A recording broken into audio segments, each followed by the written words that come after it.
I want to be babied when I'm sick. It has to happen. Like, don't ask me to do anything. You do everything. And make sure that I have plenty of fruits and food because I will be hungry and thirsty and tired and I will need them post haste.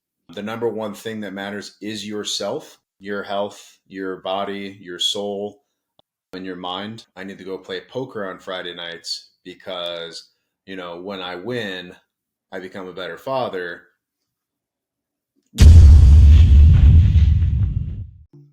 All right, everybody. Welcome back to another episode of the 1% Podcast. I'm your healthy host, Vin, and I'm the sick host that didn't want to be here, but doing it because of you guys, because we love you, Shane. What a backhanded compliment. Anyway. I mean, when you're sick, you don't really want to do anything, But you do. That's you. Why I'm here. That's why you're here. I wouldn't be. I would have canceled on you and all of them. But you and I are very different people, and we'll get into that in a moment. Because today's topic is exciting. If you listened to our last week's episode, which you definitely should have, then you would know today we are going to talk about self-help for not just entrepreneurs, but everybody. Because there is so much noise out there. There are so many people telling you this is the way, this is the thing to do, this isn't the thing to do. And what I've come to find in this long-standing profession of mine of being in self-help is there is no right or wrong. There is only you, your life, and what will help you the most. However, there are tons of things out there and you may or may not know what could be helpful. So Shane and I will talk a little about what we found helpful. I'll give you some tidbits, some tricks. Maybe Shane has a cool hack or two. But what we're going to start with, because I think it will be a good segue, is talking about the differences that Shane and I show up as in illness or health, because I think it could be fun because Shane's here and I wouldn't be. And I'm curious what drives this man on his deathbed. We were already preparing how his company would run when he's gone, but here he is, folks, still alive and kicking. Shane, what drives you through illness to be such a high producer at all times? So I don't know if that last statement is fully true. But what he means by is we were already planning is Vin and my CIO, which I pay for coaching for my higher level executives, and who else do I trust with my, amazing CIO directors than Vin. But apparently Vin found out I was on my deathbed yesterday, which was day one sickness, which we all know is worse.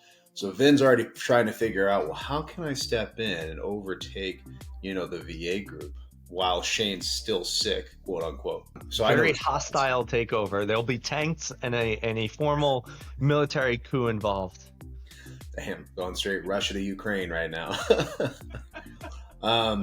So this is day two. Just so we're all on the same page. Yesterday, I had 103 fever.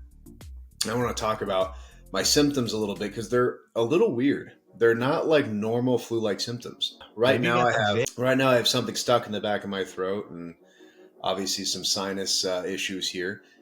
But 2 nights ago, I couldn't sleep and it was very weird. My whole body was very, very cold. So I put sweats on, I put a sweatshirt on, I had 2 blankets on, freezing. Couldn't get warm at all. Even to use the restroom, I got up once. And that whole exchange release, let's call it, maybe took 30 seconds. And I come back and my arm is swollen.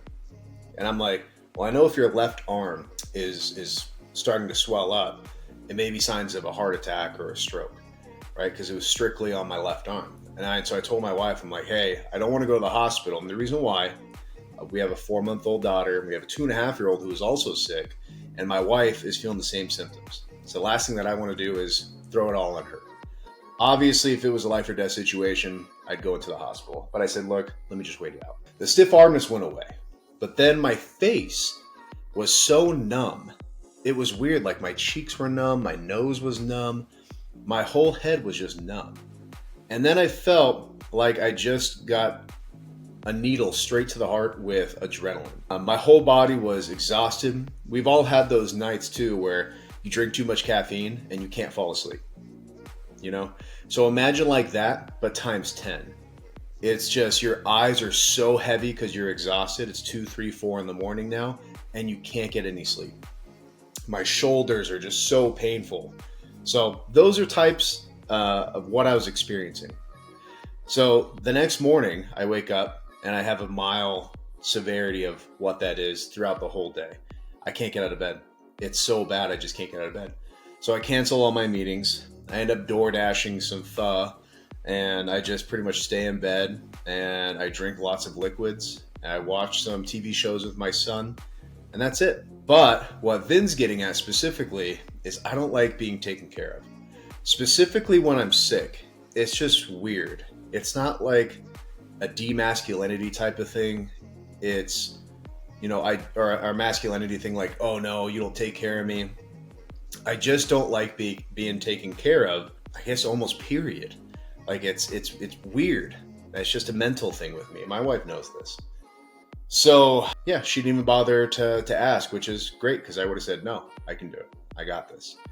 And when I brought that up to Vin, he's like, that's not what I do. And I was like, oh, interesting. Let's talk about it. So yeah, that's what I was dealing with, man. It's pretty rough. Sounds like you got COVID. And anybody else who might be listening, what? That's what the symptoms came up as, were COVID. Yeah, I've never had it before, but I typed it in. I'm like, I've never gotten this before. Yeah, I mean, it's it's whatever. It's just a more advanced flu, or in my opinion. Anyway, man's giving his whole family the vid. That, or if there's a zombie outbreak, you folks heard it here. Patient Zero's in Vegas, so stay very far away from there because, well, obviously that's where it's going to be the heaviest. Anyhow, stay away from your zombie self. So, yeah, Shane's weird though. Like, who the hell doesn't want to be taken care of when they're sick? I mean, I don't know about you guys and gals out there who are listening. I want to be babied when I'm sick. It has to happen. Like, don't ask me to do anything. You do everything. And make sure that I have plenty of fruits and food because I will be hungry and thirsty and tired and I will need them post haste. So now, see, you haven't delved deep into where your weird I don't want to be taken care of thing comes from. That is between you and your therapist, sir. However, for me, I figured out where my need to be taken care of comes from. It's my mom.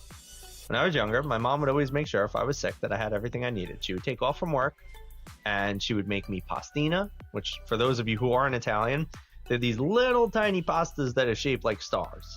And she'd do it with chicken broth and she'd crack an egg in it. And that would be my meal. And then she'd get me Gatorade and water. And if I had a stomach ache, she'd get me ginger ale. And she'd get me something to snack on, like some chips or whatever. Like, I would just be stacked. I would have a table next to me with all foods and liquids. And anytime I need more food, I could just be like, Mom, hungry. And she'll, boom, bring up something. And then I would watch TV or play video games all day. It was the greatest days ever as a kid. So, obviously, I need that same treatment to this day. And me and my girl, one of our first fights was that she didn't take care of me when I was sick. But here's how it translates. Hold on, because before anybody starts judging me, you judgmental people, which, by the way, if you're still judging me, you're not listening to what we're talking about on this podcast. But when I have somebody in my vicinity who's sick, I act the same way. So if my girl's sick, I'm going to run out and buy $60 worth of snacks and medication and this and that. Like, make sure she has everything she needs and take complete care of her and just let her rest for the day. So then, of course, I expect the same thing because why wouldn't I get that, right? So that's what caused one of our first fights. But we've learned how to navigate that, and now she knows I must be babied when I'm sick. So I don't necessarily,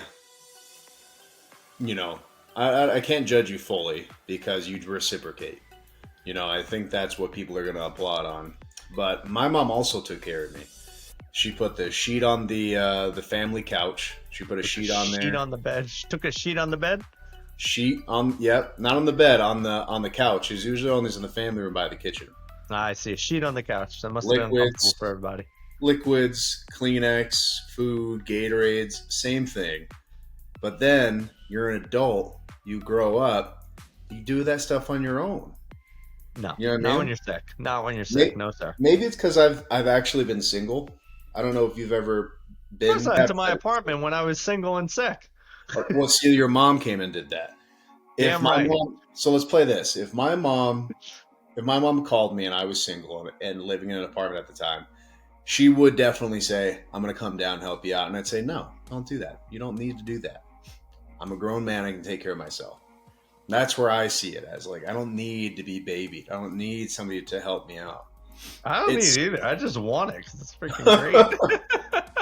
I think that's what it comes down to, is the pampering, right? It's nice to, have people that love you, and it's nice to have people that, do things for you. There's nothing wrong with that, right? I Of love course. it when my wife cooks me dinner. It's the same kind of situation. Exactly. But Shane, you're a strong, independent man. Go make your own damn dinner.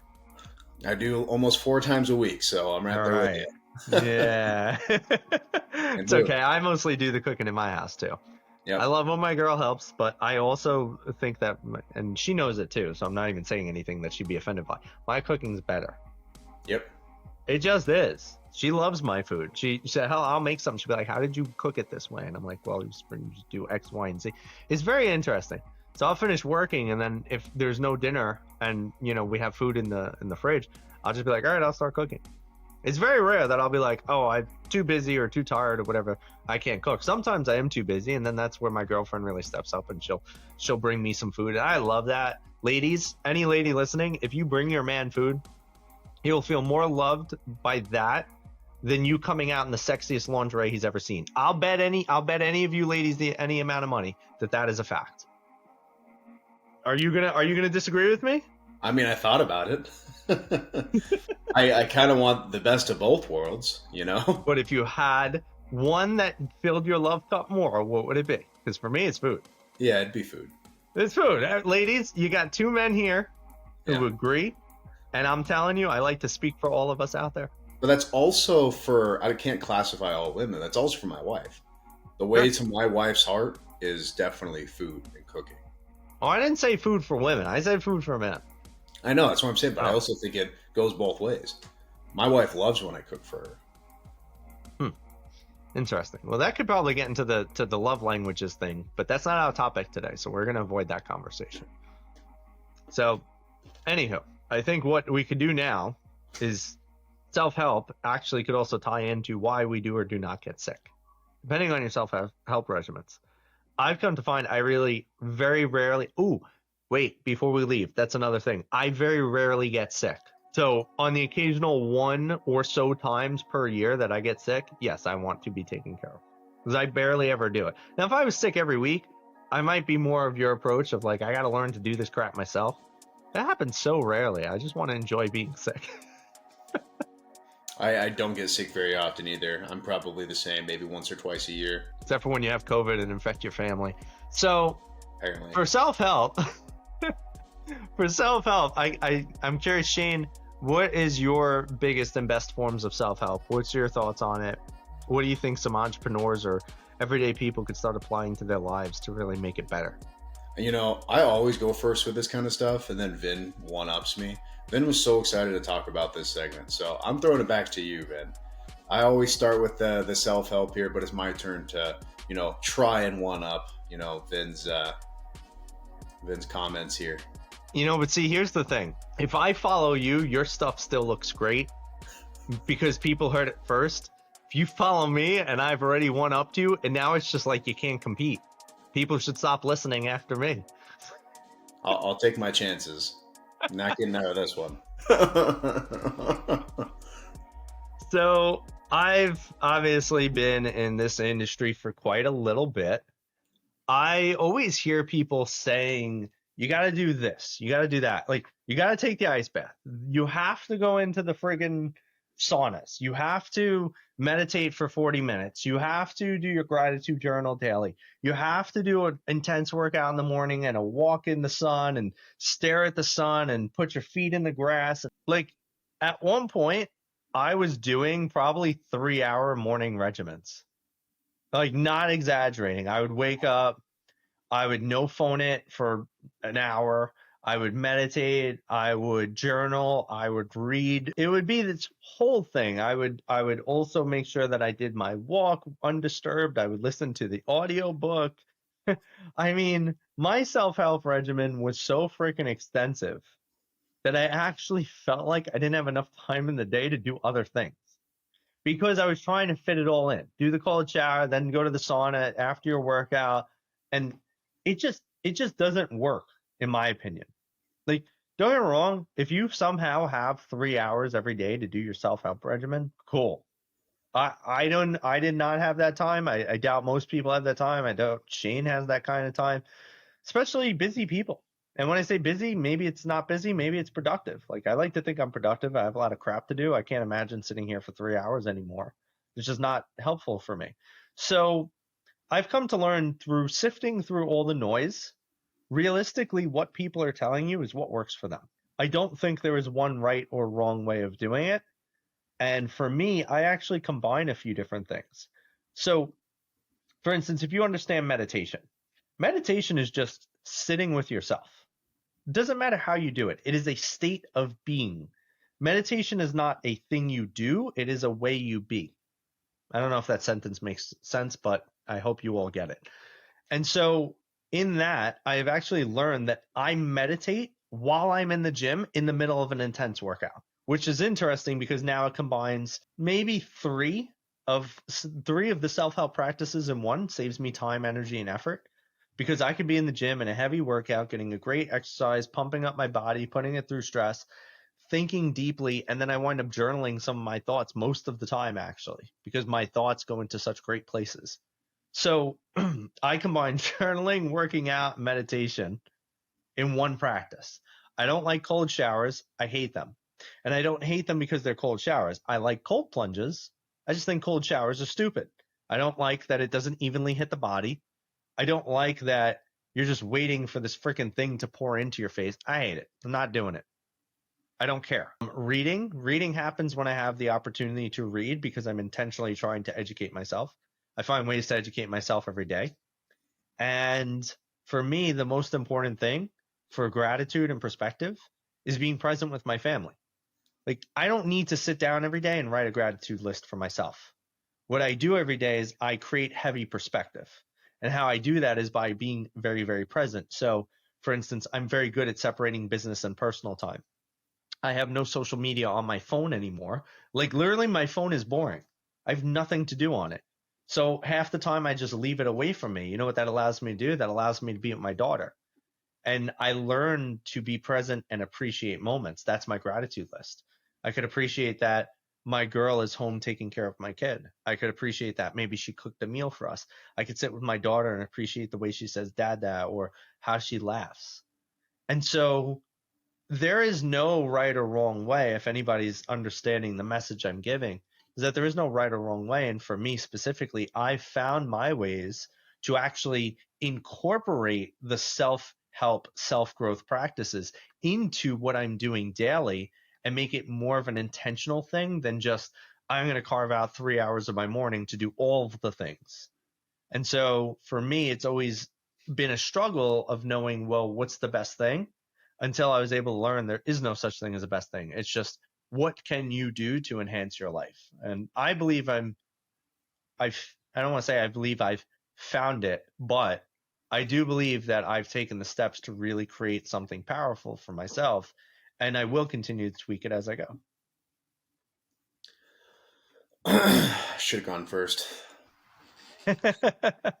So there's a lot of different things that was running through my mind as you were talking, and the very first one is I believe there's different stages in yourself, and I think a younger me would have definitely pulled a VIN as far as putting the 3 hours in and saying I have to do this, this, this, and this because if I do this, my life's going to be better. As I got older, I have kids, I have different responsibilities. My self help, as far as improvements, have shifted towards becoming a better father, becoming a better mentor, becoming a better, business owner, and even a friend. So I try to focus on those things that matter. So that's pretty much the message that I wanted to share as well. When I do get a chance to read some audiobooks, there's an app that you essentially can get a 15-minute overview of what it's about. And it's amazing. So when you have time, you need a quick 15 minutes and you want to get all the highlights of one book, boom, done. But I honestly think you go through different stages in life. Who am I to tell you what's right and what's wrong? You're Shane Riggs. It's I, CEO. I'm just saying your priorities shift as you shift, as you get older and more mature. So I would say generally focus on the things that matter. The number one thing that matters is yourself, your health, your body, your soul, and your mind. We kind of talked about this on the last episode too. And I'm really starting to realize that I have to take better care of myself and all those different types of pillars, because if I can give 100% into me, I can give 100% into my family, into my business, into my religion. But I have to work on improving myself. And I think that is, different for every single person what that means. Yeah. Hmm. I like that. Let's jump on that for a moment too. I think that's a really good thing. So, self-help. Self-help is intrinsically selfish. And it's interesting because a lot of people in society tend to look at certain words and put a negative connotation in it. I don't think there's anything wrong with selfishness. I think there's degrees of it, and there's ways that people utilize it that can be inconsiderate or negative. If I'm saying, hey, I want to be selfish, like for me, my selfishness is I go to the gym every day. I don't care how or when I go, I just have to go.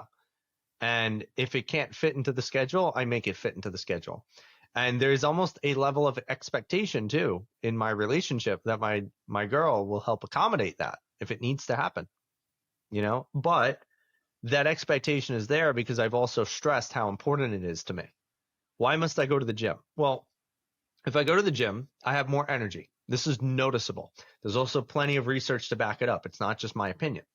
I have more energy to be a better father, to be more caring and considerate around the house, like gives me more energy after a day of work to clean, to cook, to help out with the kid, which ultimately is something she wants, right? It helps me show up for my clients. I'm more focused. I have more ability to actually stay direct and clear. It removes brain fog. I will give my clients better opportunities and better ROI on their investment, which ultimately makes me a better coach too. I'm able to get more work done more efficiently, which means I could spend more time with my family if I have gaps and breaks because I don't need to spend every waking moment working. So, understanding and being able to articulate why your selfishness is actually a good thing for those around you is one of the best keys to being able to be selfish. It's only a negative thing when you're just saying you want to do it purely for yourself. Like, I got to go to the gym. Why? Because I want to look good on the beach naked in front of other women. No. You know what? I don't give a shit if you go to the gym now. But if you use all the other reasons I gave you, it actually becomes almost an interesting argument as to why they wouldn't want to support your selfishness. Like, with all of those reasons, why wouldn't my girl say, you know what? I really want to help him be able to go to the gym every day. And this is where people fall short because they don't have those good communication skills. They don't have the good conversations around this isn't just for me. Like it is for me, but it's actually more for us and everyone in my life. Because if my cup is full, I can pour into yours and hers and his and theirs, but we don't have those conversations. People just get caught up on this whole idea of, again, just taking a general idea and running with it of like, oh, you can't pour from an empty cup. And so there's no conversations like, I need to go to the gym for me because, if I don't do this for me, then I can't do anything for you. It's like, what does that mean, bro? And so I encourage everybody who's listening, think about how you could be selfish to be more selfless. And if you keep that in mind, you'll find that the people in your life that really matter aren't going to try to hinder you either. And I think that's where people get caught up with these self-help regimens and programs is that they spend so much time for themselves without being able to get people on board because it just looks like they're spending their time and they're self-centered and they're self-focused, which to some degree is true. But the question is it taking away from the other people in your life and the other things you need to be doing? And that's something you need to evaluate. So I'm always a fan of that. Provide how whatever you're about to do for you gives intrinsic value to others and watch how you are received differently in your endeavors. I think communication is the highlight here. And as long as you believe it and your significant other or whoever else believes it, then that's fine. Because Mhm. I could use that same thing and say, hey, look, I need to go play poker on Friday nights because, when I win, I become a better father. You know, it's, I feel like I don't know that about that one. you could do it for anything, right? If I No, go to you In and can't. Out and I eat a cheeseburger on Mondays, I'll come back and I feel better. I'm just saying you could use that excuse, but it doesn't matter. I see yours was more of a positive notion. The big thing here is if you're communicating with somebody and you believe that it's bettering your family or your outcome, that's really all that matters. I didn't want to downplay the whole, gym thing, but hopefully, what I'm saying makes sense. Communication is the most important thing, in my opinion, and for a healthy relationship. You That hold on though, but you just have I have to break your train because you got me laughing over here because you're like, if I go play poker on Fridays and win, use the I come cheeseburger. home Use the as a cheeseburger thing. no, no. I want to use the poker one If because I I go like this eating one a little bit cheeseburgers more. every single day, I'm going to come back and be a better All father, right. I don't husband. know if we could use that either though, because see, here's the thing. I also think in addition to like your reasons as to why you want to do your selfish self-help stuff, there should also be some sort of information backing it that makes it make sense to you and everybody else. You go to eat a cheeseburger, you're going to feel tired later because of all the calories, all the fat, and the fact that it's probably going to be a crappy cheeseburger. Realistically, it's not going to enhance your life. You go play poker and you win, you're going to be happy. But if you go play poker and you lose, you're going to be miserable. You're going to be a worse father. And then you'll be a more tired father after the cheeseburger. So I think that that's a part of it too. You have to tie these things to things that will actually help you. You don't. I think Yes, dopamine is you dopamine. you. There's, I It's not about understand where you're coming dopamine. from. I understand where you're coming from. Like working out, you actually feel better, and I can relate to that. But I Sure. really do think that it's subjective. I think it's a mindset. If I No. go and eat a cheeseburger and I get the dopamine fact that I just ate this cheeseburger, I feel really good, internally, mentally, whatever it may be. Maybe physically, it obviously cheeseburgers affect everybody differently. But if I said, hey, I have to have this cheeseburger and it makes me feel a certain way, who are you to say otherwise? Outside of it raising my cholesterol, having higher fat content, and decreasing my lifespan, which we all know is true. And getting But who are tired. you to disagree with the dopamine aspect? What Because I'm getting at is because I'm agreeing with you. I'm just saying the communication is the overall message here. I yes, but I have to disagree with you on this part. Because You know I'm right. You know I don't absolutely believe I'm you to be right. right. I believe you to be incorrect. That's why I disagree with you. Because self help isn't about chasing dopamine, it's about creating something, a regiment, a structure in your life that is actually going to enhance it. Now you're saying in that moment, and what you're getting at is in that moment, the cheeseburger enhances it because you like the way it tastes, but it doesn't actually positively enhance your life. That is a cheap dopamine trick, but it's not actually a form of like, for instance, what if you go somewhere where you can't eat cheeseburgers? I could always work out. Anywhere I go, I could work out. Anywhere I go, I could probably find a cold body of water if I'm enjoying cold showers and cold plunges. Anywhere I go, I could think and journal. Anywhere, like these practices are supposed to be things that you actually create an internal component around. It becomes a standard for your life. It becomes something that needs to be inherently within you that you can do to also benefit not only yourself but others and can carry it wherever you go. I That's agree. how I look at it. I could be wrong, but that's kind of where I disagree with you on the whole cheeseburger poker thing. I agree with you, but I think my just comparison there was the state that, to make you a better person, father, husband, I have to go to the gym because it's going to give me this. It's going to give me more energy. It's going to do this, this, and this. I'm just saying I think different things affect different people in certain ways. It's not solely just a dopamine aspect, but yes, the what I'm getting at is self-help is obviously very crucial. I think it evolves as you evolve and grow. Yeah, it's funny. Everything that you were saying early on, as far as like making a list and, blocking off a certain time in your schedule, I used to do all of that. It's meditation was a big one. I never did any of the cold plunges stuff, but Oh, good. meditation, working out, sauna afterwards, eating healthy, like that was my regimen. And then it was at a point where business became my regimen. It was like, okay, I need to focus the extra time on growing the front end, growing the back end, tweaking this process. And now it's, okay, I'm at a certain level.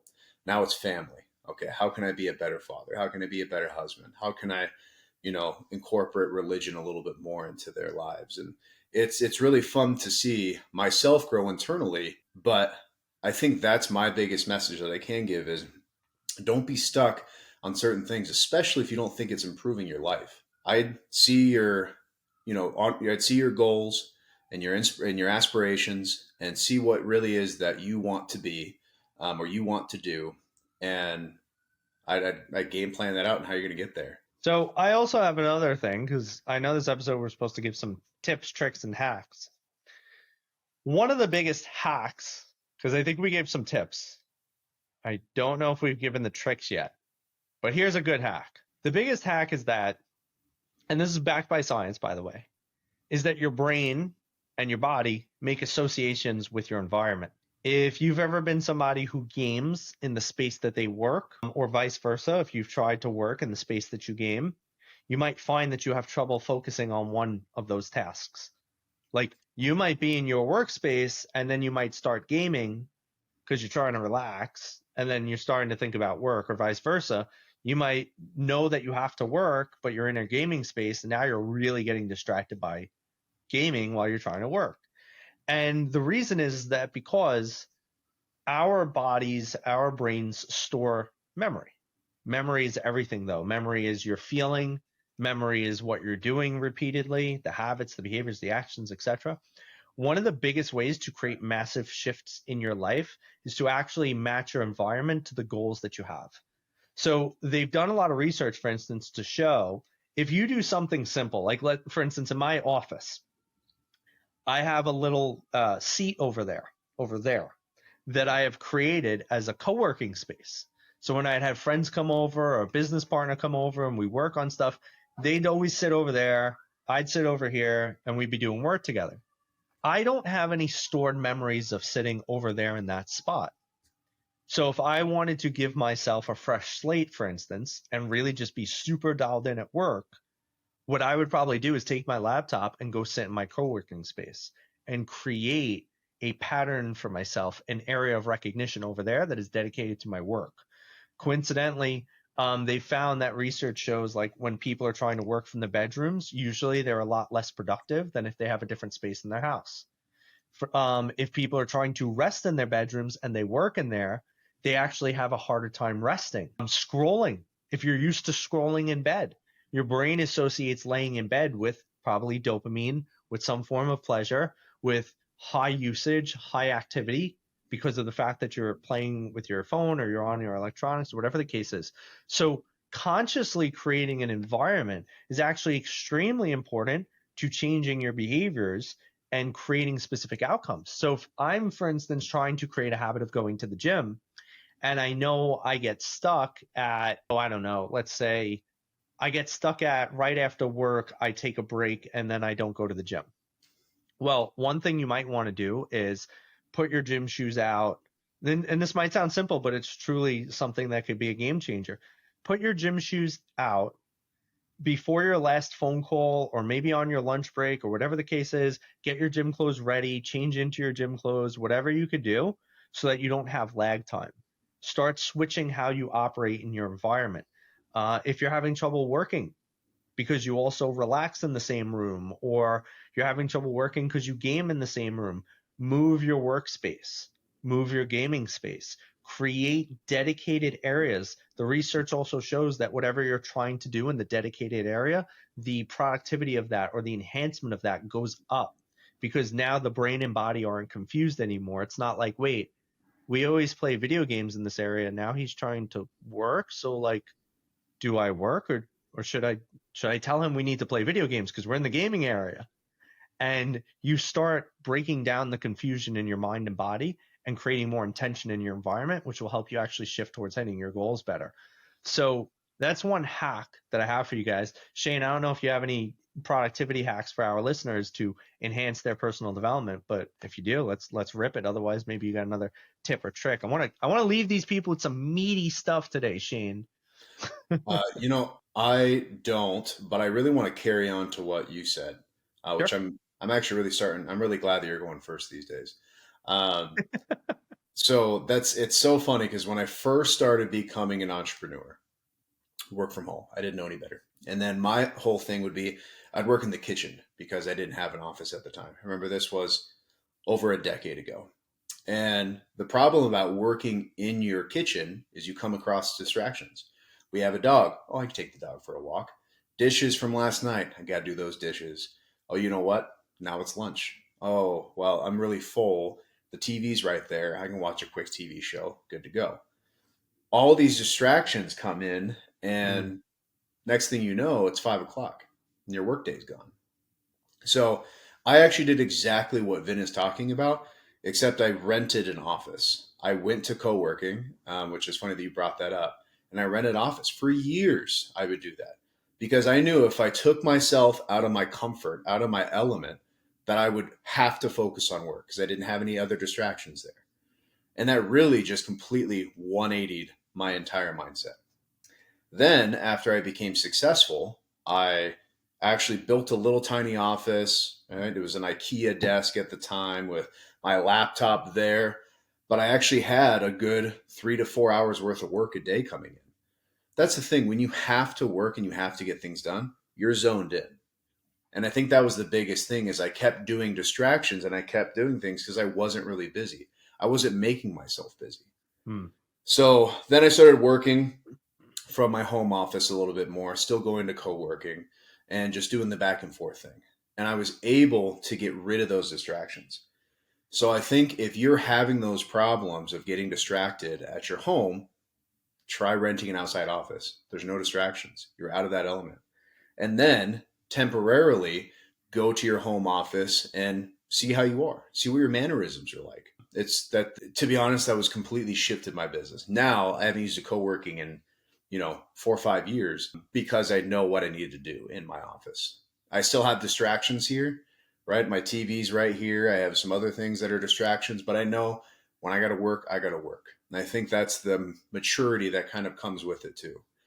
Right. I do want to say one thing. I'm not like Vin, as you guys all know. Vin and I are very different people, although we do have like-minded mindsets on certain things. 1% mindset, you might say. I absolutely agree, my man. So what I do for my calendar is my life, and I know Same. for Vin's too, calendar's his life.